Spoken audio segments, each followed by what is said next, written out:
Continuamos. A punto con Juan Carlos Fernández.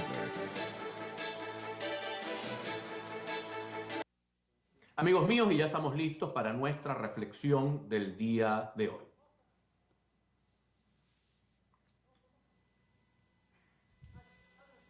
Bueno, muy bien, vamos a tratar de establecer contacto.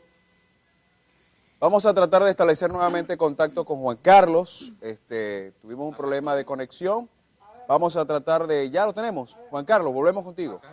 Acá estoy con ustedes, mi querido amigo. ¿Me escuchas bien? Perfectamente, Juan. Muy bien, entonces yo estoy listo para la reflexión del día de hoy.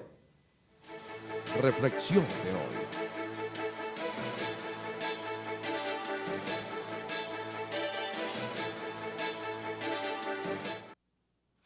Amigos míos, hay dos noticias y un análisis o un estudio que nos permiten hacer hoy una reflexión y llegar a algunas conclusiones sobre el estado de la patria. El primer análisis, la primera noticia, tiene que ver con que Venezuela ya no aparece en el ranking, no de la quinta empresa petrolera del mundo, sino que no aparece ni siquiera en las 250 empresas petroleras del mundo. Quiere decir, PDVSA no solo ha bajado la producción, ha bajado la exploración, PDVSA ha bajado el refino, PDVSA ha ido decayendo como empresa petrolera hasta convertirse en eso que es hoy. Ahora bien, ¿por qué una empresa que produce tantos millones en dólares no es capaz de capitalizarse para poder mantener y aumentar los niveles de producción? ¿Por qué no es capaz de buscar aliados con experiencia que sepan del negocio petrolero para fortalecerse en las áreas donde no cuenta con la tecnología? Son preguntas, mis queridos, que yo me hice hoy, mis queridos amigos, de algún modo apenado, avergonzado, que Venezuela haya dejado de ser el buque insignia de Venezuela para convertirse en una pequeña empresa petrolera destartalada y corrupta. El segundo tema, el tema eléctrico. Estamos en emergencia eléctrica. Chávez decretó la emergencia eléctrica. Maduro decretó la emergencia eléctrica. ¿Qué es la emergencia en la administración pública? La emergencia es un mecanismo que permite que los gobiernos contraten sin licitación, porque hay una emergencia y no se puede estar retrasando la reparación que habrá que hacer o las compras de emergencia que hay que hacer. Entonces se hace sin licitación, a el arbitrio y la decisión del funcionario de turno. Y Venezuela lleva dos grandes apagones en los últimos meses. Entonces uno se pregunta, ¿dónde ha ido a parar el dinero de la emergencia eléctrica? ¿Dónde ha ido a parar la millonada que se ha gastado en supuestamente reparar y reacondicionar el sistema eléctrico venezolano? La respuesta a todo esto está en un estudio que presenta la organización no gubernamental alemana Transparencia Internacional. Venezuela es uno de los dos países más corruptos de América Latina. Allí consigo yo las respuestas, mis queridos amigos. Les decía que hace unos días pude ver en un varadero, en un puerto deportivo, unos venezolanos en varios yates que me impactó ver la riqueza que ostentaban. Yo no sé si eran boliburgueses o no, no les pregunté, pero sí me pareció bochornosa la riqueza que ostentaban. He visto a mi antiguo amigo Alejandro Andrade, ex tesorero de la República, tener aras de caballos finos en los Estados Unidos de América y ser una especie de mecenas de ese deporte en el país más poderoso del mundo. Es el hombre que más invierte dinero para tener los mejores caballos. Estoy pensando en Agné Chacón, hermano del ministro de Energía Eléctrica, un corrupto de 7 suelas que ha estado incluso detenido. Estoy pensando, mis queridos amigos, y vean que les estoy hablando de los boliburgueses, les estoy hablando de los de más arriba, de los que se metieron empresarios dentro de la revolución. También les puedo hablar, mis queridos amigos, de los dirigentes políticos, que los conocí yo cuando eran unos profesionales con ingresos muy menguados o dirigentes estudiantiles tirapiedra en la universidad sin mayores expectativas, sino vivir en el barrio donde siempre vivieron, hoy se mudan para las urbanizaciones del norte de Maracaibo, compran quintas, pequeñas mansiones. Se habla de uno, muchacho de origen humilde del estado Trujillo, que se compró 2 casas en la urbanización Los Olivos y las unió.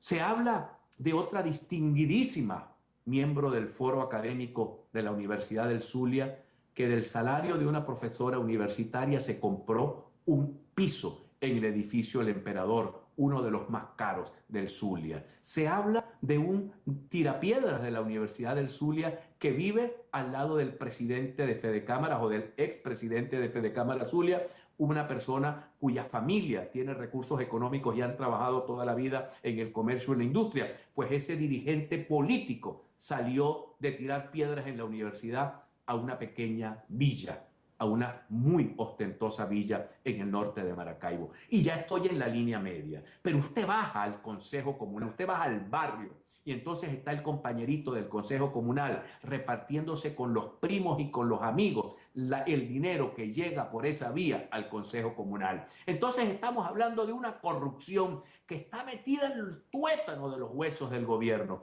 Por eso ninguna actividad que realice el gobierno es productiva, porque se roban el dinero. Un estudio que se ha hecho en estos días con un método de investigación sobre corrupción que aplicó el profesor Trino Alcides Díaz, que fue del chavismo, decía que en la Cuarta República el 30% del presupuesto nacional se lo llevaba a la corrupción. Un grupo de técnicos de la Universidad Central de Venezuela acaban de aplicar el mismo método a la actual corrupción y la cifra es espantosa. El 60% del presupuesto venezolano se lo lleva la corrupción.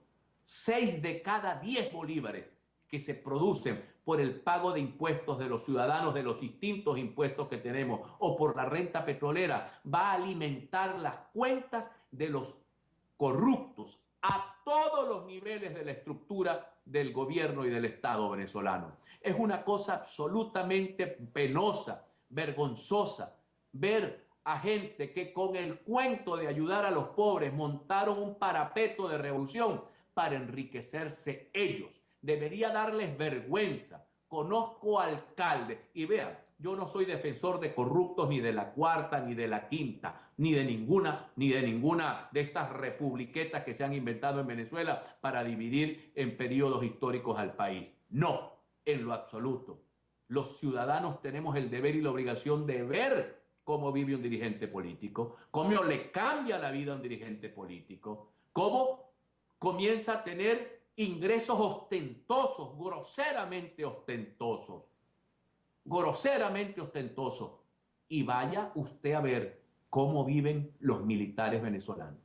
Nunca la Fuerza Armada venezolana había estado tan penetrada por la corrupción. Yo me imagino que los militares decentes, los militares institucionales ven con asco cómo desde guardias nacionales, soldados, se prestan a cualquier triquiñuela, pero de ahí para arriba todos los rangos hasta llegar a los generales y generales jefes y mariscales y todo ese montón de cargos que Chávez inventó para darle puesto a la gente de las Fuerzas Armadas. El país tiene las bases morales, no el país, corrijo, el Estado, las instituciones del Estado tienen las bases morales podridas. Les cayó el comején de la corrupción. Pero ese comején de la corrupción le está robando la esperanza a miles, a millones de venezolanos que ven cómo el país se empobrece, que viven esta cosa tan nefasta como el apagón de ayer, o que Petróleos de Venezuela, de ser una brillante empresa petrolera, se haya convertido en ese rancho, antro de corrupción y de vicio en lo cual ha convertido la empresa petrolera. Esto, mis queridos amigos, hoy avergüenza, pero es un llamado de atención a la gente. Voy a utilizar un término que a muchos no les gusta, pero es que es el que corresponde, a la gente decente de este país. La gente decente de este país, los militares decentes, la gente de los barrios que es decente mayoritariamente, la gente de los sectores medios, la gente de los sectores empresariales, profesionales, tiene que hacer un esfuerzo por rescatar a Venezuela del albañal en la cual la han metido una cúpula podrida y altamente corrupta, que con el argumento de salvar a los pobres de su pobreza se han llenado de dinero grosera y vulgarmente. Es un reto que tiene esta sociedad, rescatar al Estado Nacional, rescatar a las instituciones del Estado para ponerlas al servicio de toda la población y no al servicio de una cúpula podrida y corrupta como la que hoy dirige los destinos de la patria. Identificamos, amigos míos, y ya regresamos con todos ustedes. Ya regresamos. A punto con Juan Carlos Fernández. No esperes que llegue la Navidad para comprar tus productos en Estados Unidos con tu cupo Caribe. Compra lo que necesite y envíalo con Red de Medios Cargo. No tiene cobro mínimo, no tiene peso mínimo, tiene el mejor precio del mercado. Llámalos al 788-4002, al